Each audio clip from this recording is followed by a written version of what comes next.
खूप प्रयत्न केलास ना, स्वतःला कामात गुंतवलंस, मोबाईल लांब ठेवला, पण तरीही त्या व्यक्तीची आठवण काही केल्या मनातून जात नाहीये ना? तुला वाटतंय मी कमजोर आहे का?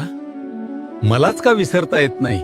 अरे वेड्या, ज्या माणसांशी आपल्या मनाचे धागे जुळलेले असतात त्यांना डोक्यातून काढता येतं, पण काळजातून नाही. मग तिला असं चुटकीसरशी कसं विसरणार? तुला कोण म्हणाल तिला विसरून जा?